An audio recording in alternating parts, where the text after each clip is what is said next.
Hello and welcome to Fix and Drive. Today we're going to be changing the oil on the 2019 Alfa Romeo Giulia. This is the 4-cylinder 2.0 turbo. Okay, tools you'll need to make this job go simply is first you'll need 0W30 motor oil. I go with the Mobile 1. I think it's fuel economy because it meets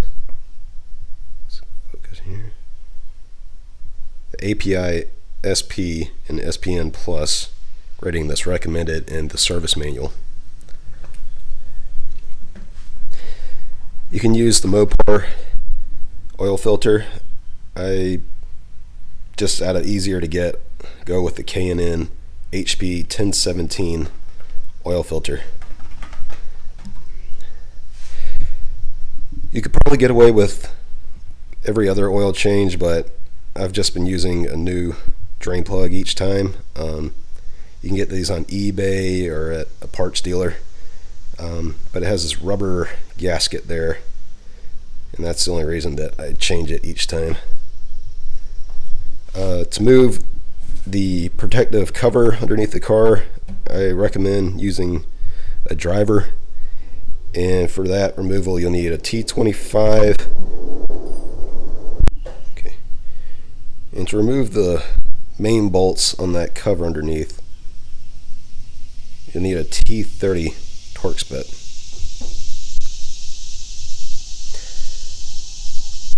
To remove the drain plug, you'll need a 13mm crescent wrench to be able to fit between the drain plug and the oil filter. You can use an oil filter removal tool. I might recommend one of the belt removals for this. And then torque it back down, 13mm socket with a torque wrench. You'll also need a drain pan. I recommend a floor jack, and I like to use wheel cradles with this because you don't have jack stand points on this car, so wheel cradles really come in handy. I built 4 of these, and I recommend building those if you want to service your own Alfa Romeo Giulia. I'm going to open the hood.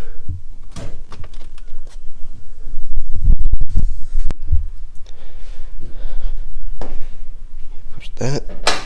Oops. Push that again.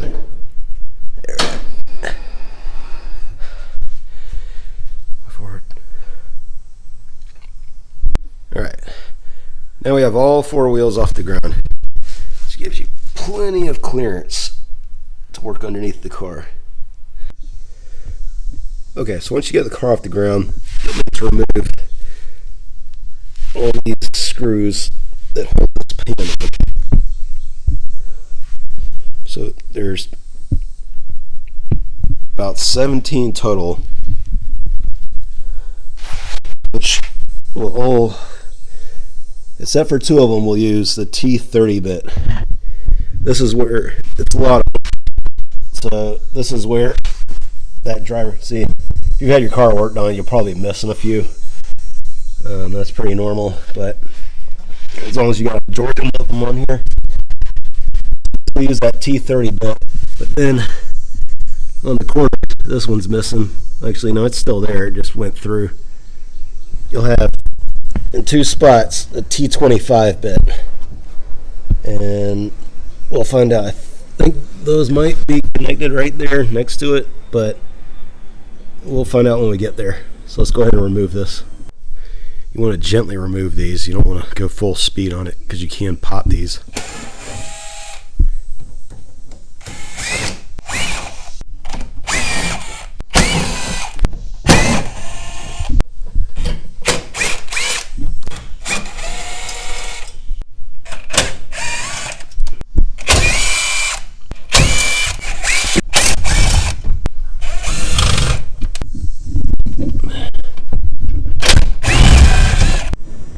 Okay, now we're going to remove the T25 bit. So now in order to remove this, what we'll do is push back. Find somewhere you can grab it, push it back, let it fold. Drop it down and then pull it towards you. And it comes loose. Okay, and you want a pin to keep all the screws in for when we reinstall it. Okay, so now we got the pin removed. We can see the drain bolt and filter. You see the drain bolt's right here, and then the oil filter's right here. So unless you have a very shallow socket, it's really hard to fit a socket wrench and in between this. That's why I use the 13 millimeter box wrench. So now we're going to go ahead and drain the oil. Okay, so first you want to get your drain pan under here and line it up about in the middle of the drain plug. Okay, so now we're going to light the drain bolt. And I recommend wearing a glove because this part can get pretty messy when the oil starts pouring out. These aren't torqued down very hard, so it should be kind of easy to break loose. Once I broke loose, then I just kind of undo it with my finger. And I like to push it against the engine just so it doesn't all plop out. And I might keep it actually a little bit more off center. Lined up. There we go. That's what the glove's for. It gets pretty messy. Okay. So now, I'm going to let that drain out for a little bit. So once I have the drain plug loose and it draining out, I like to open up the fill cap just to give it a little bit more flow in there. Help it flow out even more. I'll just kind of leave it cracked so there's a little bit of air, but not enough room for debris to come in. Alright, now we're going to try to use this. I recommend the strap ones versus this. This always just tears it up. But let's get it loose. Now let's see if I can twist it some.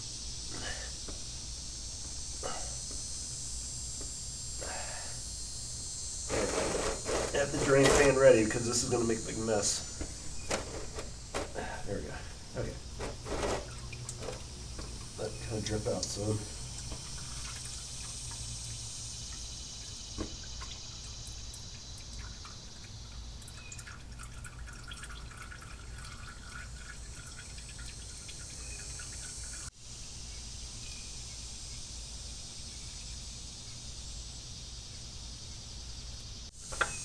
Slippery. There we go. And dump all the oil into there.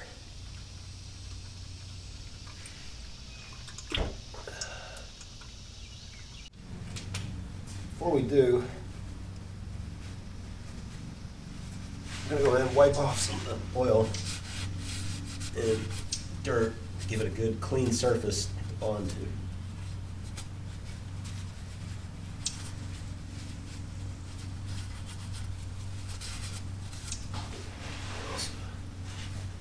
Off the surface of the filter. Get that good and clean. Okay. So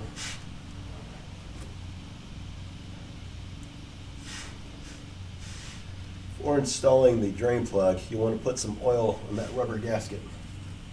So take some of your motor oil, just kind of work it into that gasket.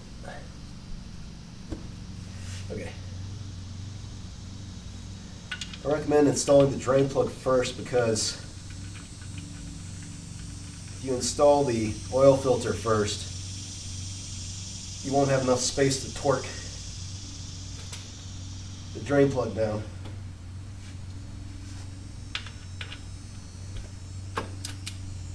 So the torque settings for this drain plug is 15 foot-pounds.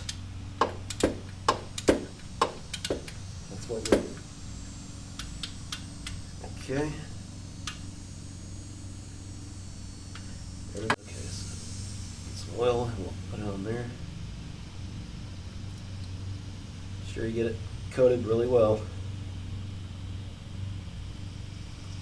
Okay.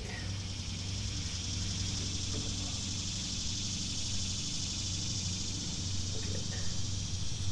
So now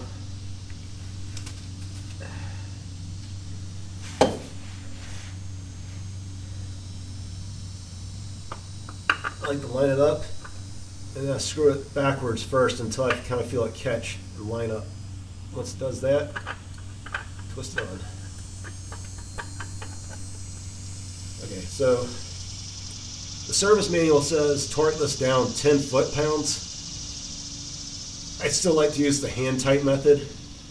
I've tried the low torque settings before on a different car, and this backed up, and I lost all the oil, and that was an expensive lesson. So I still like the hand-tight method.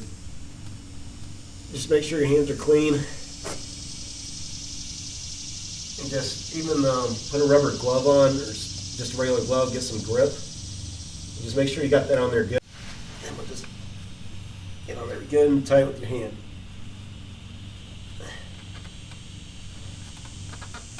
That way you're not going to over tighten it like a wrench, and kind of wipe off the excess oil everywhere. Clean up a little bit. Okay. And we're going to fill it up next.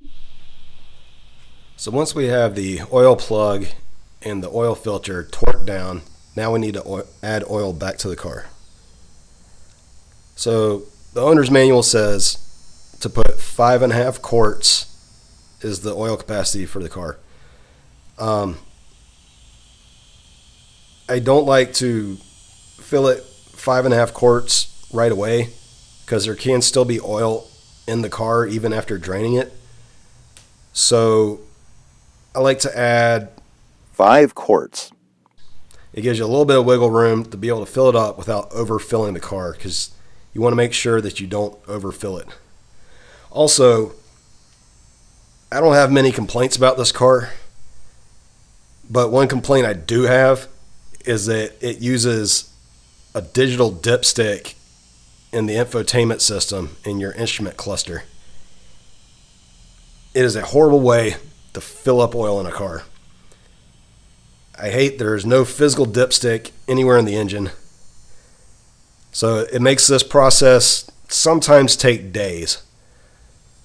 So that's why I like to fill it 5 quarts. You drive it around a little bit and then see where it's at on the instrument cluster when you check it. And then it says for each bar that it's down, you add about 8.8 ounces. So I'll just add a little bit at a time till I can get that all the way to the full mark without overfilling it. So that's just something I want you to know before filling the engine back up with oil. So we're just going to fill it with this entire large 5 quarts of oil.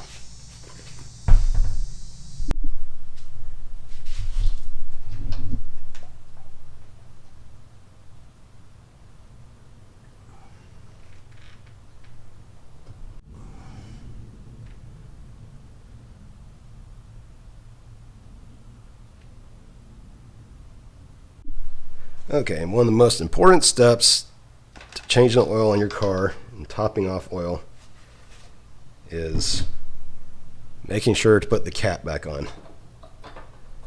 That sounds very obvious, but that's a very common thing that gets forgotten when reinstalling or adding oil to a car. Just make sure you have that on and it's good and tight. Okay, so now we're going to reinstall the shield.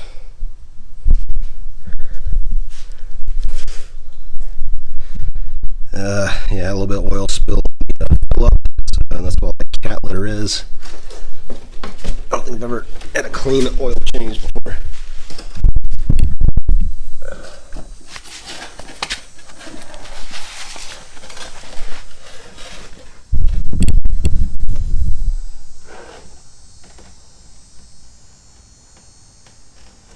Okay.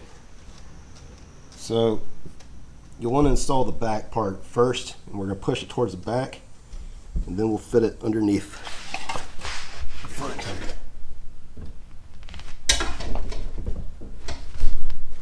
That's in. That side.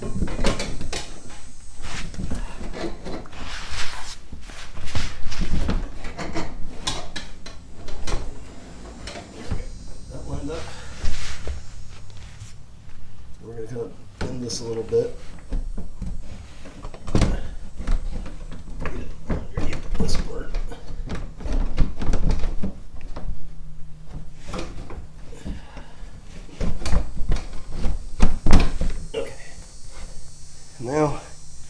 Just pour it a little bit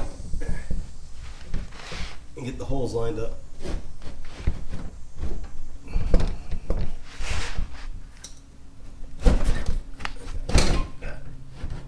There. So we want to line up there. Okay. Now, get all our screws.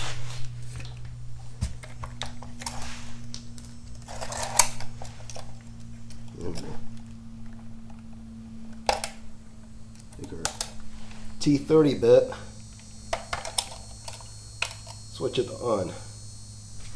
So you will want to do this slowly, so you don't pop the threads.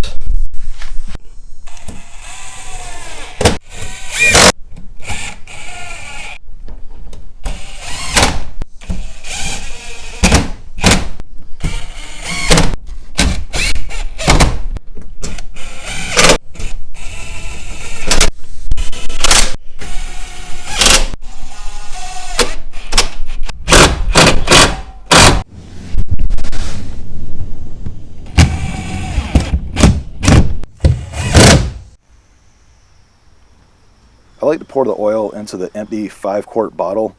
This makes it easier to take it to an auto parts store or your local trash dump to dispose of the oil. Be sure to mark the bottle as bad after you pour the oil into it.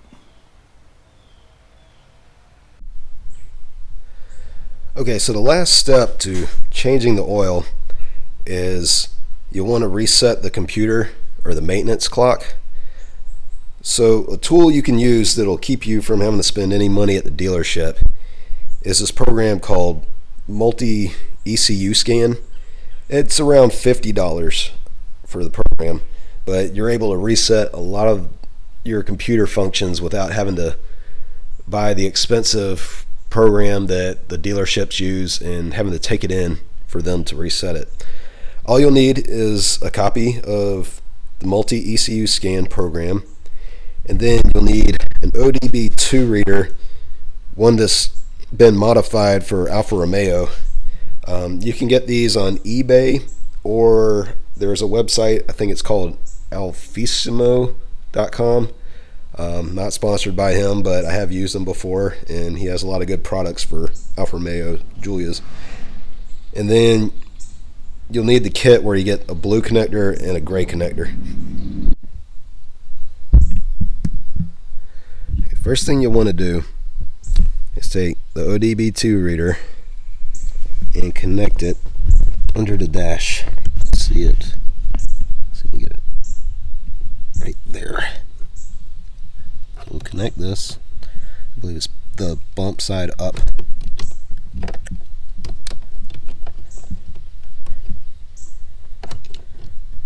Okay. Just make sure it's secured in there. Okay, and now we're going to take the USB cable,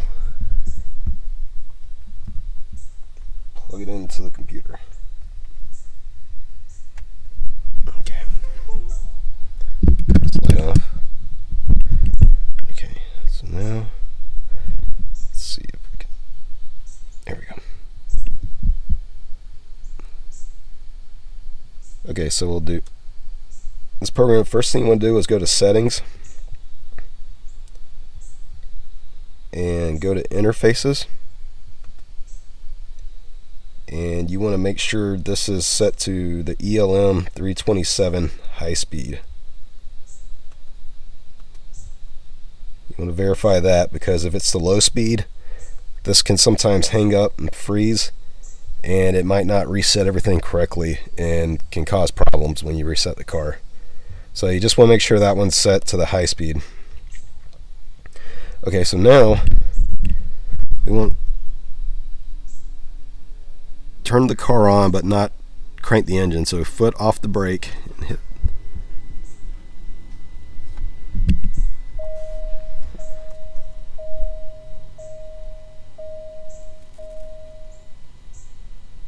Okay, and we'll wait for the infotainment system to come up.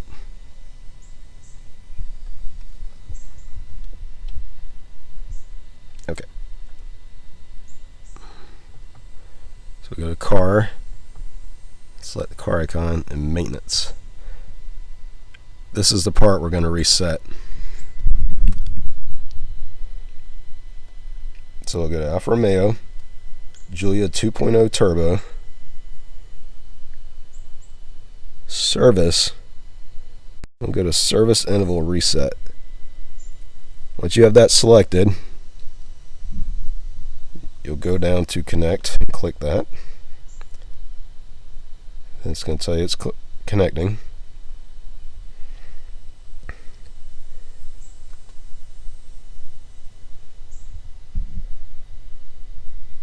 And then you'll go to adjustments.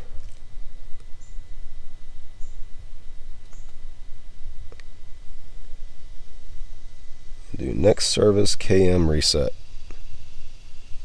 Then you'll go down and click execute.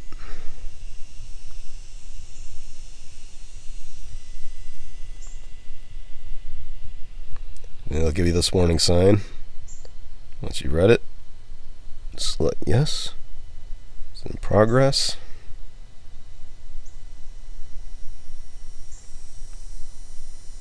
And just don't touch anything till it's done. Okay, so now look, counter set the 9,600 miles.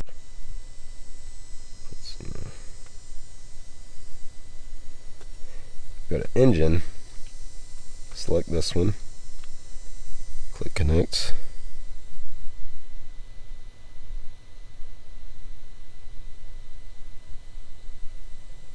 Okay, so we want to go to adjustments. Oil change,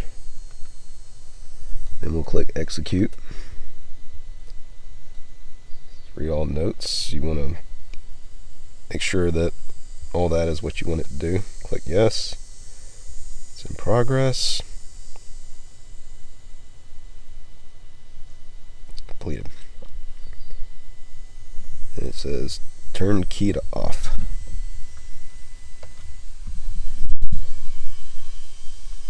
Why to continue. And I believe that one resets the oil change interval you get in the cluster. Okay, to check your oil level without your foot on the brake, press the start button and keep your eye on the information cluster. It says it's full. You can also check on the infotainment system by going to car, click the car icon, and then toggle over to oil level. So it's saying it's full right now. After all my oil changes for probably a week, I like to frequently check this just to make sure that the level seems correct. To be totally honest, this digital dipstick, I don't like this thing at all. It's very laggy in letting you know when the oil level is up to date. So I'll probably check this next time I drive it and the time after that and just see if it stays at that max line. If it goes down some, as long as it's not too much, usually, within 1 bar, I'll kind of keep an eye on it. If it stays that way for a while, because sometimes it might go down 1 and then come back up. Just, I don't know if it's oil, the temperature of the engine or what, but if it stays down there for a few days, then I might add about 8.8 ounces. But you want to be real careful not to overfill the engine with oil. If you do, you'll have to remove that cover and then drain the oil from the drain plug and then try to get the level right after that. So that's why it's important just to take your time, add a little bit of oil until you get the level right. Other than that, that's how you change the oil on an Alfa Romeo Giulia. Thanks for watching, stay safe, and God bless.